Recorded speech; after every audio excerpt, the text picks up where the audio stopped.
So my name is Anna Brock. I am the Director of Growth Strategy and Marketing at Carrier for our Healthy Buildings initiative. When we say healthy buildings, we're talking about any infrastructure, operational parameters, occupant behaviors that actually promote health and wellness of occupants and spaces, where we spend 90% of our time. So think indoor air quality, safety and security, water quality, those sorts of aspects, and it's very tightly related to sustainability as well for us. Prior to that, I was a strategy senior manager focused on the intersection between industrial mobility and growth strategy. I am here today to introduce you to this lovely panel of experts. I am going to drastically shorten their introductions, but just know that their experience level is there and highly impressive. So I invite you to help me challenge them with some hard-hitting questions once we get through some of the context setting. There we go. So first, we have Harald Becker. Harald Becker is the Global AI for Nonprofit Lead at Microsoft's Tech for Social Impact team, where he drives accessible, practical, and responsible AI solutions for nonprofits around the world. Previously, Harald was the Director of Customer Engagements and Insights on the Modern Work Customer Co-Innovation team, part of Microsoft's Experiences and Devices group. Then we have Mark Holmstrom. He is the Global Head of Consulting at JLL. Mark has over 20 years of experience with real estate facilities, hardware, software, cloud, culture design, human capital, human resources, experience design, digital transformation, strategy, process excellence, data, analytics, finance, and value to help solve some of the most complex, cross-functional challenges and unleash an organization's future potential. Tom Ash is a creative, energetic, goal-oriented sales leader with 17 plus years in enterprise software. Currently, Tom is leading a team of expert sales executives to support digital transformation of large multinational enterprises. Tom's team is responsible for driving digital transformation with new and current clients in the real estate lifecycle with a specific focus on lease accounting and administration, space management, and facilities maintenance. Zixiao is the president for Butlr, an MIT spinout with a unique AIoT people sensing platform for accurate, anonymous, and affordable human presence and activity data collection and critical decision-making in commercial real estate, senior living, retail, hospitality applications, and many more.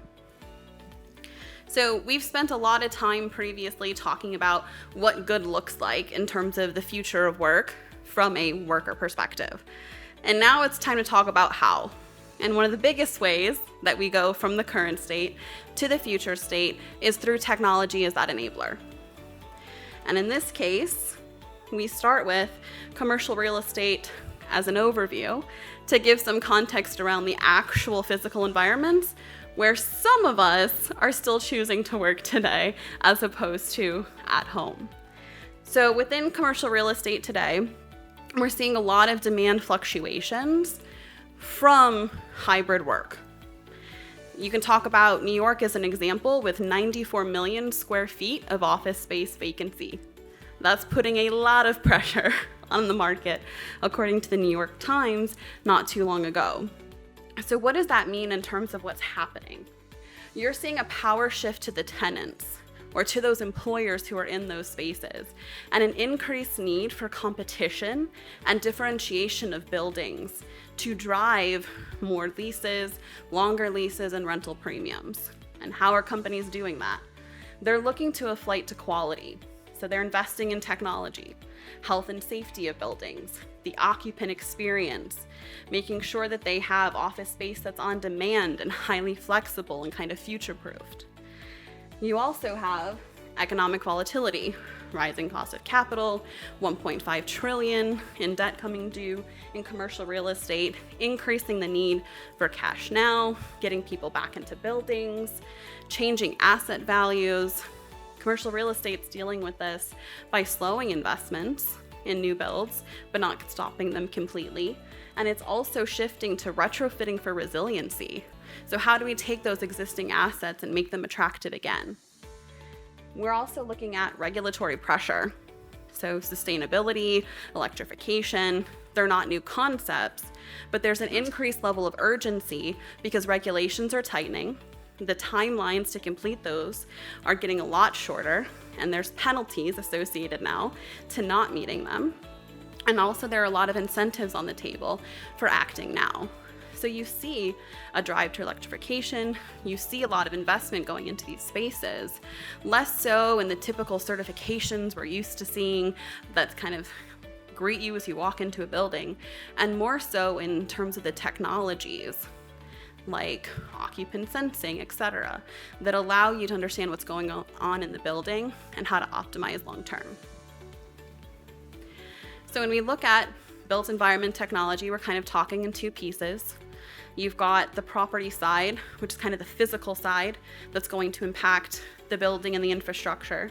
You've also got the human side, which is looking at the workforce itself. And a lot of the hybrid solutions involve both of these combined. When we talk about what's happening in technology today, growing rapidly, from 2022 to 2023, I think it's a $70 billion increase that we're looking at in just the property tech side alone, which is massive. So you've got a lot of startups, a lot of new emerging technologies coming to the table. They stay around for a year or two, prove themselves, get acquired into more holistic solutions, and the pattern repeats. But what is commercial real estate doing in response to this? Deloitte put out a survey of 450 CFOs of commercial real estate owners and investors, and the results are mixed. So over 50% compared to prior years actually plan on decreasing or capping the spend on technology. And that's going to be mostly in Asia and Europe that are seeing the largest declines. However, that does mean 40% or above are planning to increase, even in this time of uncertainty, to kind of benefit and make a future play. Regardless, still 80% of that spend, at least a portion of it, is planned on emerging technologies. So it is experimenting on what's coming instead of kind of what's already in play. So as we go forward, we've got three themes here: the convergence of prop tech and human tech into these hybrid solutions. So really, what is the value potential there, and what's preventing investment today, and how do we overcome that? Then we get into emerging technologies and the need for differentiation, and really, where do you place your bets when you've got so many options on the table? And then finally, realizing the value of what you've actually purchased. And a lot of times, to your question earlier, we've got a lot of data that we're sitting on. What do we do with it? And how do we see the value come through? So let's get started. When we talk about the convergence of prop tech and human tech, it's never one size fits all. We've heard that a couple times today. Each room, floor, building, portfolio has a different existing technology landscape. You compare that to the human side as well. You've got each team, each department, each business unit, each region having different needs, which throws complexity through the roof. You pair that with maybe some past technology failures or obsolescence issues, and people aren't as willing to invest at speed and scale to get at some of the value that we know is on the table. So really, we're looking to all of you today to answer for us where that value is and how do we overcome those challenges to get at it. So question one to you would be, through the combination of prop tech and human tech, what additional value is available to owners, tenants, and occupants, and how do we measure that value? And Harald, if you're willing to kick off, go for it. Happy to. Thank you, Anna, for framing this so perfectly. Thank you all for hanging in there and being around. I hope you all had a cookie. So there's so much to talk about. This is a very broad question. Let me just focus on a couple things. I think, and I'm going to start with the occupants, if I may, and then hand it over, and maybe you can cover some of the other stakeholders. this is a really exciting time where we finally have some of the capabilities to bring all those disparate data sets together, run AI on top, and get insights that we're never able to get before. I've been following what they call workplace analytics for 12 years now. I remember Microsoft bought Volumetrics in 2015. There were a bunch of spin-outs from MIT doing really interesting things. And I always saw the potential, but it was really, really hard to act on and to get organizations to adapt it. Now we have the ability to create these integrated data lakes that take the human data side, like I said, the human tech, from our day-to-day job operations, our communications, collaborations, the meetings we go to. We leave a digital trail we can then run analytics on. And we have the ability to take building data and physical data and overlay that and gain insights that can really help you create policies that are not one size fits all, but that are optimized and more effective for your context. It still needs change management. It still needs all the other things, but I think it's going to be really unlocking a ton of value in the future. So I'm going to leave it here. I'm sure there's going to be follow-up questions. Yeah, hello everybody. Good afternoon. If I slur my words, it's because I'm on Dubai time. I just got back from Dubai, so it's the middle of the night for me. I just traveled around the world, and what's really interesting when you see what's happening in different markets, there's some incredible innovation happening. I'm going to talk specifically about Abu Dhabi and some of the work we're doing around digital twins. So we actually have a digital twin of the entire city of Abu Dhabi, and we're layering on top of that all the different analytics that you could imagine, from property values, from transportation, from flow of people, of where your employees are, et cetera. I think this is such an amazing time for us to effectively get out of the analog age into the digital age and bring together data sets. I know we're going to talk a little bit about value, the standalone technologies that are analog in nature or siloed that can't communicate and share data with other data sets. I think in the next 5 to 10 years will disappear. The more we can link data together, the better. I'll just ask one quick poll question here. How many people are primarily, raise your hand if you're primarily in the real estate function in your organization? Okay, put your hand down. How many are in the technology function? That's awesome. You think back just a little bit ago, right? If this was a meeting, it would be primarily a real estate meeting, and there would be an IT meeting that's separate. So this is a perfect example of that convergence that's happening in how we think about these different capabilities and the value that we can unleash. I'll take it. I'll just add a few points, few observations. One of them is recently when we had a meeting with McKinsey Real Estate Group, they said that work experience now becomes a product. You have to treat it like a product, meaning that the owners, the real estate owners and the tenants, right, the companies who are leasing those, are treating this as if there's a roadmap. What technologies do I need to vet? What do I need to build in this roadmap? And how do I drive the execution of it, and then, converting that into my value proposition and really talk about it internally, externally to turn this into a differentiator, right? So with that, I think going back to Anna's original question about the prop tech and human tech merging, this is actually how they really drive and enhance the workplace experience of that. But then there's another layer of benefit that could be brought to the companies, the tenants, which is the insight of how people are actually using that place, their behavioral patterns of that, and then the insight of that. And then this guides to how the workplace can be designed or redesigned to fit that need. And this was never been able to done before. If you think about the previous, furniture designers or workplace designers, they need to come on site and they need to observe how things are done, how people are moving. Now it should be data-based, and that is, that based on the AI analytics providing that insight, that has been never done before. And I think it's going to be really, really tremendous value added to, especially the companies, but also to the asset owners as well. Excellent. So kind of building off of that, we know the value is there. What barriers to successful investment are slowing the adoption of technologies like this, and how should people best overcome those challenges? I would say the biggest challenge. So we manage the assets of probably 50-60% of the Fortune 1000 in terms of we have 50,000 people that run the operations of a lot of our clients. I think the biggest challenge is the diversification of all the technology in all the buildings worldwide. It's an incredibly complicated problem to solve for.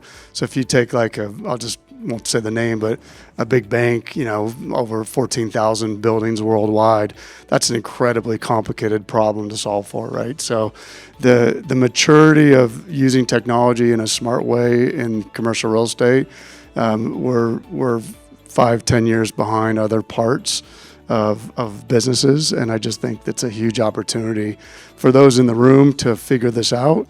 And secondly, just a there's going to be a lot of money spent in this space. Go ahead, Tom. Yeah, I'm going to test the other mic here. Yeah, I think just picking up of what the conversation was before, and specifically what the barriers are, and there's human elements to the barriers, and we really haven't talked about that, right? And when you talk about an organization with 14,000 buildings, there's a lot of people, there's a lot of decisions to be made, and are they aligned? I mean, it's no different than, what technology you're using for your video conferencing, Zoom, Teams, WebEx, et cetera. I mean, there was a time when you didn't know what you were joining, and even now, I've gone on site with clients, and it was in one of the most prestigious Hudson Yards, and they couldn't figure out the video equipment in the meeting room. And I thought by this time we'd have that kind of figured out. So if you think about the barriers to technology, it's really about getting the stakeholders together, and I think we're starting to see that come together. Also, we mentioned about IT and technology. I think ever more present now. So where potentially real estate was able to go out and make decisions, now there's such a focus on, obviously, and should be, around security around this tech that's being brought in. So IT has certainly inserted themselves into the conversation. I think I had more conversations with CISOs and director of ITs at Realcomm last week than maybe I had intended to. Just to make it interesting and take the other side here, you make it sound like there's way too much technology out there. There are only 8% of conference rooms equipped with video conferencing capabilities. 8%. So there's a huge gap that needs to be filled. But I completely agree with your point that there's too much fragmentation and complexity. And most companies that have decent solution have been able somehow to integrate 27 different systems into one app, which they shouldn't do in the first place, but that's right now a requirement. Yeah, and I love it to be challenged. I think that's going to make it interesting for us up here as well as for the audience as we kind of get into the late afternoon. I like example. I'll give you a quick example. We had one client, global manufacturing company, has 7,000 meeting rooms worldwide. They were convinced that they didn't have enough collaborative space to actually, this was pre-COVID, they were absolutely convinced that they needed more collaborative space. So we were working with their real estate team. So we actually, I used to lead Deloitte's future work practice. It's about $1 billion practice before I came over to JLL about 1.5 years ago. Probably did that study you mentioned. But when we went around the world, what we found is that 85% of the real estate, the collaborative space, was empty and idle. They had a scheduling problem and a data problem. They couldn't see it, right? So we actually worked with Cisco, which was their big partner, and we helped them define the requirements for putting AI on the camera that sits in the conference rooms. This was quite a few years ago, and then it actually can track not only how many people are in the room, but who's in the room, and so you can nudge people to a better place, right? So we solved it using technology. We actually created tremendous value, saved the company billions of dollars of investment by using technology to be smarter on how you operate a building. It was not. It was just standard Standard cameras, yeah, and they're all on, and all that comes. That's a really good use case for technology that allows building managers to point people the right direction, how to free up space, and better use the assets that they have at their disposal. Call it the naughty list. My observation or hypothesis is, I think maybe more in line with Harald. I don't think there's a fast path to adoption of technology. And maybe I'm biased because I'm coming from more of a hardware plus software, full stack play, new technology, new devices, and more on the infrastructure side of it. And infrastructure just moves so much slower than data, especially in the real estate, right? So, I'm thinking about this and comparing what has happened.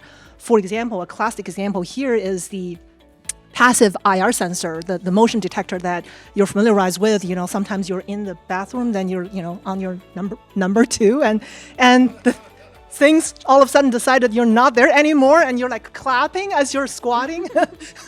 So anyways, yeah, right. Sorry, I'm just trying to keep people awake, right? But that the adoption of that technology actually took 25 years, right? It was first invented in 70s, and then 5 years later, the first product came to market, but it was poorly performed, and then, prices too high. And then another 10 years, 3 things happened. Technology improved, performance stabilized, material processing catches up, so you have much better purity of silicon, and reduces the signal to noise ratio. And then you have Johnson Controls stepping in as a key sponsor of this product, and did a lot of market education around the product. Then, at the turn of 1993, I think when LEED came out, from a discipline, from a regulation perspective, basically just strengthened the point that you need to have this. It becomes a line item. So to me, looking at this, also looking at LED lighting, that's another 20 years journey. I just think from infrastructure perspective, it's going to take time. And for me, right, my personal take on that as a product developer, a company of a product developer, is that we're going to have to do, drive three things all at once: reduce the cost, improve the performance and stability, and do the market education. But we do think that, there's an important play from the regulator and from the policymakers that there has to be a friendly environment to support that. And the companies who are inventing it, and as well as the companies who are brave and adopting and embracing the technology, should have good incentivization program behind it. And I think that kind of weaves into the second theme a little bit, where Tom, you highlighted there's a lot of technology options available. To Harald's point, not a lot of adoption. So when you have all of these emerging technologies around augmented reality, robotics, AI, but then you also have just as many competing business priorities you're trying to achieve simultaneously, where do you kind of begin to place your bets?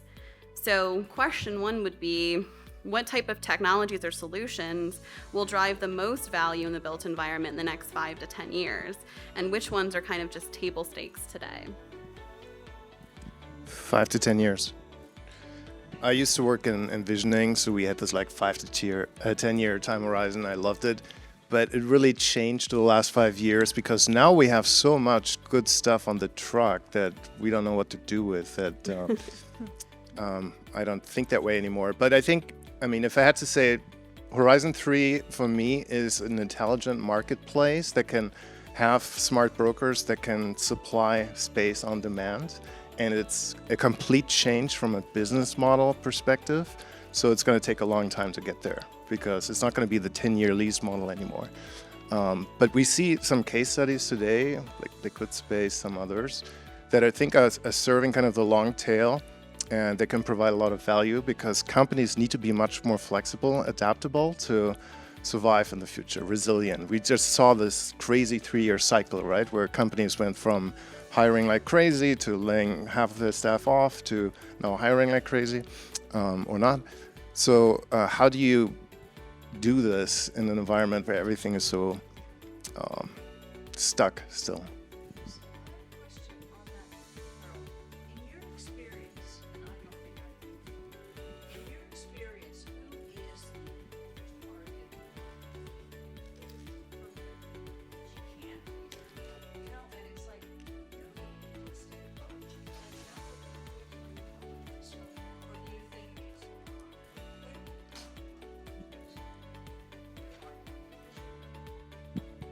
So we have two markets. We have our occupier market, which represents a big part of our business, and we have kind of the investor developer market. So if you think of future of work, I have teams that around 70 countries that just focus on helping occupiers wherever they are. If you're Meta and you have assets all, in London and MPK, et cetera, we help you figure out what your footprint is, your portfolio, et cetera. Then we have our investor developer market. So in that market, we're helping develop new cities. We're helping rejuvenate cities. And that's actually a really interesting space for us and something that I'm really focused on right now, because you take, like, I live in Tiburon, California, just up down the street. You look at, if any of you follow what's happening in San Francisco, it's a really complicated problem, right? And it's going to take, in city by city, it's going to take developers working together with governments, together with the leads of, like, I know Mark Benioff, Jason Gerzadas, the two biggest employers are Salesforce and Deloitte in the Bay Area, and Salesforce is, I believe, the biggest in San Francisco. It's going to take, yes, and it's going to take a lot of a team working together to redefine what are the different personas that we want in the city, what's the journey and the experience, how do we think about rezoning. What we're finding around the world is that we're moving away from these single-use areas of cities and going to kind of experience development centers and really thinking about the 15-minute walk to all the different amenities you need. So I think you'll see a pivot from being like a downtown financial district to more of a multicultural, multi-use downtown.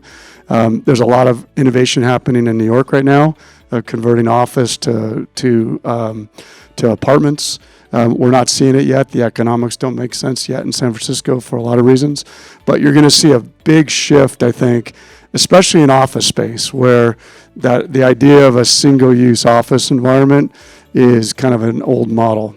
I just met with all the senior leaders in Dubai that own all the real estate assets and all the office space. They're running into the same problems. They have all these assets that are sitting idle. So this is not a local problem. This is certainly a global problem. But I think just to piggyback off of that, and you said it perfectly, it's the assets. So the question is, what is the biggest challenge that folks need to solve for? It's the buildings. It's the assets in the buildings. It's the assets that are going to the buildings, right?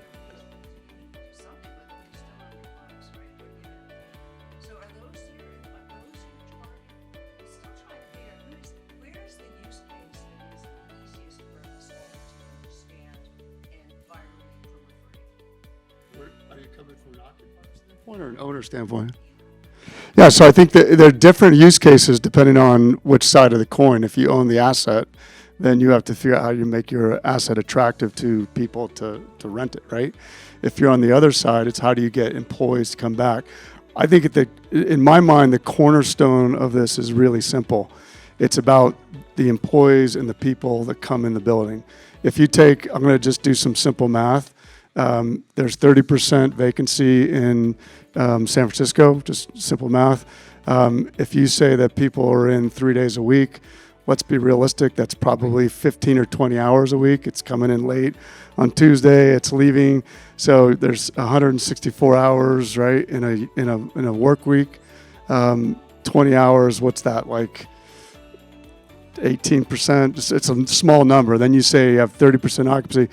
So the question is, like, can we live in a world where you've got like sub 15 occupancy on an incredibly expensive asset to maintain? I don't think so. So we have to reimagine it. They're not. Yeah, I don't know if I can formulate this question properly like this, but it feels like there's a giant, just like spreads, bid-ask spreads in trading and so forth. There seems to be an enormous bid-ask spread between occupiers and the investors. How does that? I was talking to somebody recently who said, the fundamental conflict is the occupier wants a shorter lease, wants more. I'm going to pretend I'm going to channel Anne for a moment. The occupier wants wants less space, more shit for less money. And and Russ Cooper, oh sorry, he wants a 10-year lease. Probably wants to, not bundle a whole bunch of stuff in, and wants to optimize, meaning get the best price. So what is, how does that shake out? Well, our point of view is relatively simple, that organizations exist for people, fundamentally, right? If you think about our earlier, just the panel just before, as a percentage of productivity and output, we think that headcount for output's going to go down, but ultimately organizations exist for people, and people live in a built environment. The mix of the built environment is changing dramatically. So I was just in Singapore. If you think of the built environment in that area, smaller apartments, easy commute, great public transportation, culturally your boss says come in, you're going to come in. There's a lot of things that drive you to back to an office, right? You come over to the Middle East and Europe, a lot of the same characteristics. You get to the United States, bigger homes, longer commutes, spread out. You got your home gym, you got your home office. You've got a culture that people are like, well, my boss said that, but I don't really care, right? So very innovation, entrepreneurial, individualistic, right? And so you go to the West Coast and it's horrible, right? So if you look at around the world, there's different tactics that you need in different geographies. If I'm a real estate developer, investor, I'm thinking about the tactics that make sense for my region, and I'm placing bets, right? If I own a lot of office space, I'd be considering new modalities, new ways of working, right? How to rethink those assets to compete in this new market.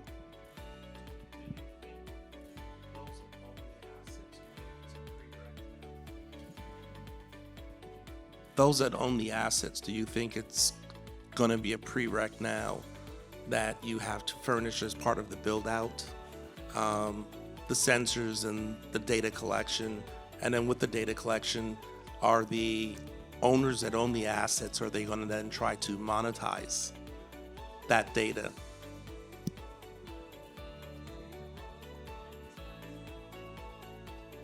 Exactly. But it's there's I asked the earlier question to the previous panelist as well, right? How do you plot and how do you kind of present and justify the value of putting the sensor in space, the extraction of the value? What is that value? I give an example, right? Talking about improved productivity, and that's the core. As you're consolidating footprint, as you're cramping people, CEOs are calling people back to office, but then your footprint is reducing. How do you do that? And how do you make sure your employees are working, are collaborating and not just turning the office into their call centers? So an example of that is one of the Fortune 500 companies that which is our customer. Their team is asking us to provide to them the insight of serendipitous collaboration or serendipitous innovation episode. So we were able to plot where people are colliding from different places, different teams, how they interact and how often do they do that. It's not people tracking. So you don't know who these people are, right? Because absolutely no, you don't want to do that. But what you can see is the frequency of such incidents happening. And there's a direct correlation of innovation to the face-to-face interaction, even if it's just 5 minutes. Last year, there was an MIT research paper talking about using the patent citation rate as a indices, right? To look at how much information and knowledge is flown between different teams and different groups of people. And the result is, if you reduce the face-to-face opportunity by 25%, the citation rate drops immediately by 8%. It's almost like linearly correlated. So companies by 8%, so the citation rate drops by 8%, and that's the index of, if there's information flow. And there's a direct correlation. It's a plot that you can take a look, but it's quite interesting. And this has been already picked up by companies like Meta, like Amazon. They know that. They know this trend. So they're asking, can your sensor tell us what is happening? How do people interact? And what is the trend of this? And this is what's part of like the soft value, but it's a kind of a pretty highly demanded feature, that you don't put a dollar number immediate on that, but it's needed. And the other piece to that is, for the longest time, right, I feel like there's a lack of correlation or connection between the designer community to the user community of the space, right? So the importance of the sensor data to provide, plus the predictive analysis, right, AI-based predictive analysis, to provide what is the trend of people using this place. Do you have misplaced zones next to each other? You know, do you have people actually coming back to the office only on certain days? And how do you use this as a UI or UX window for the designers to change how they think about the space? That's huge, right? That hasn't even been tapped yet. So just want to toss that on the table here. But I also think it picks up of what Anne you said earlier, and it's really, I think people are starting, and it shouldn't be this way, pivoting to the outcomes. And I think that, I think we say that easy, right? All right, determine the outcomes, but if people are focusing there and they're interacting with the business and understanding what the business wants, because if you ask a business leader, oh, I need 40 conference rooms, I need this amount of space, and the data will start to show, whether you're using sensors or room booking, scheduling, or whatever, that they are drastically off. I think my best client right now is probably 40% occupied on any given day, and we're talking the likes of Citibank and the other banks, and it's crazy, and so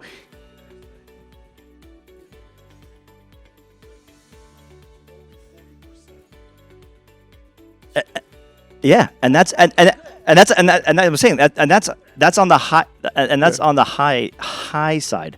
I'm talking even pre-pandemic. And listen, digital transformation has been a buzzword even before the pandemic. I used to go around and we used to get a kick out of just frequenting the layouts in the cafes and the coffee machines and whatnot when we were meeting the client sites and what they were doing to try to attract and retain talent. Even pre-pandemic, they were at numbers probably around 50. But I would say on the low end, and the low end now, you're seeing 20% amongst most clients. I see some heads nodding. Yeah, here. no, I'll give you a fun fact. So I had a meeting with 25 of our top clients worldwide in Boston about a month and a half ago. So these are like our biggest occupiers primarily. And one of our tech clients, who you guys all know, has an amazing technology that you can book rooms anywhere in any of their assets, and they've asked people to come in. And the leader told us that if people did what they said they put in the app, the next week they would have 85% occupancy, and they're just above 20. So there's a big disconnect between like what people's aspirations are, and then it comes Tuesday and you're like, I gotta take my dog to the vet and my kid's coming home from school, I'll just call in today, right? And you multiply that by 100,000 employees, and all of a sudden you have 20%. Just to add on that, right, and another data point which is quite interesting, you would think that when you have people coming back to the office, they're going to use meeting rooms, right? Because that's what they're supposed to do, or you want them to do. They do that, but then our data, just last week we saw our data from a customer base, 9 beautiful conference rooms at different sizes, 2%, top 7%, and it's just shocking. And there's always people hogging those places. So yeah, it's definitely just still piling up on that spot. We've talked quite a bit about data and a lot of different uses for it, but today are customers capturing enough of the right types of data to optimize for actual value realization and acting on some of the insights coming from them? I don't think so, but I think we're on our way. I'm a big fan of organizational network analytics, and there's a lot of different dimensions to data sets that you can use to understand how humans collaborate, communicate, work together. And some simple concepts like the strong ties, the weak ties, can give you a lot of guidance on how you can design nudges and create policy to encourage more effective collaboration, community building, creating internal networks that help early in career employees, advanced careers. There's so much potential value you can unlock with that, but it's very early. Not too many organizations are actually doing it. So, yeah. Humanized, yeah. Yeah. Well, Humanize had a product, but it's like this loaded batch, and it's it's a bit of a science experiment, if you ask me. So it's not something that you can roll out at scale and think hundreds of thousands of employees wear a little sensor loaded batch. So now I think we have other ways to collect the right data sets to draw from, but that's not the end all. It's about the outcomes, right? Yeah, And I think in the end of the day, that's where you need to focus. And so I'm a huge fan of the concept of nudging and allowing people to still feel like, hey, I'm in charge here. I'm going to plan my week. I want to hang out with Mark and have lunch with him. But right now, I just don't know if you're doing, walking your dog or coming in. And so, but if you get value out of these nudges and you're actually then starting to change your behavior, I think that's where goodness started to happen. But it's really a very fine balance. It can be very freaky very easily when you expose that data or misuse it. So lots of risk factors as well. Tom, did you have something? Yeah, I was going to say, I think there's no shortage of data, and I think some of the folks that we work with are really starting to pull the data together and look at their built environment more holistically, and I'm saying from end to end, and that also goes into what is the end-to-end experience. So I think that also ties into the outcomes. So what are the experiences that we want folks to have in these spaces? It's going to do no good if Harald goes to the office and I don't. He commuted an hour and a half. He's going to sit there and do the same work, without that. So I think we just need to be direct on the engagement that we want to have. I think the clients that I've seen have done it well have been very iterative. And the 1.0, the 2.0, the 3.0, and I'm now talking with clients who are looking at maybe warehousing space that can give them more collaborative abilities to be flexible. I have another client in Atlanta, when we talked a little bit about it earlier, where they actually built their building, like redid it, and it's in the skyline in Atlanta, but they did it where it's modular.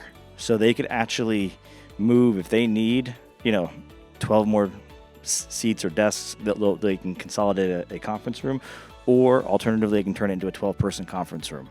And they wired the building to accommodate the ability to be flexible. And I think that's sort of the underlying tone is flexibility.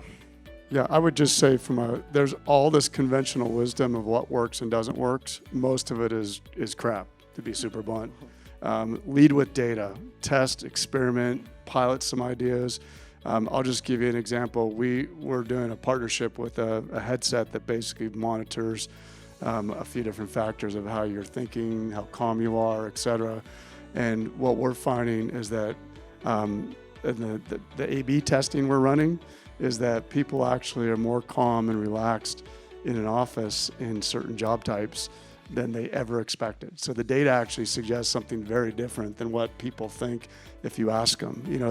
The classic, Bill Ford quote is, if you ask people what they want, they'd say they want a faster horse, right? And I think there's a lot of that going on right now. When you ask your employees what do they want more flexibility, they want to work from home, et cetera. I think there's a lot of that going on. Lead with data, lead with experiments. Just a quick add-on. We did research back in the day at Microsoft on the cognitive load watching Team or Zoom calls all day long, and it's really significant. And so somebody earlier said, I really like this best practice of taking a 5 to 10 minutes break between calls. It's essential. It's not a nice to have. And there's a lot of issues still with the tech. So, eye contact doesn't really happen on Zoom, right? Or Teams. So, a lot that we need to figure out still. So I said they were experts. We kind of proved that. I don't know, Kevin, if you want to take questions, because I know we're kind of over that. Okay, we're taking them. Let's go. I'll be fast. There is a very interesting article published in 2022 in the journal Nature, and they used eye tracking equipment to see where people were looking when they were doing their video conferencing. And they compared the video conferencing group to in-person pairs.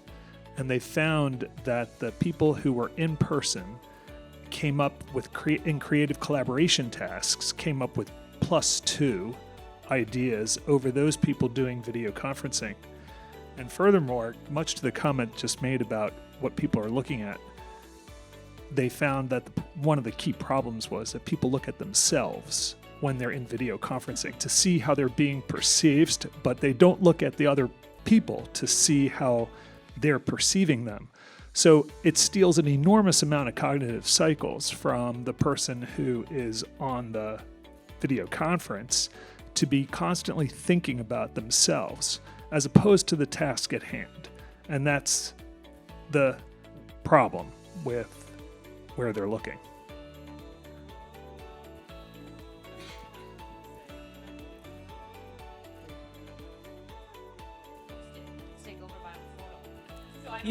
You can also turn off self-view.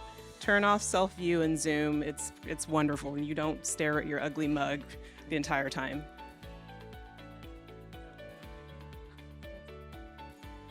Excellent. Well, thank you.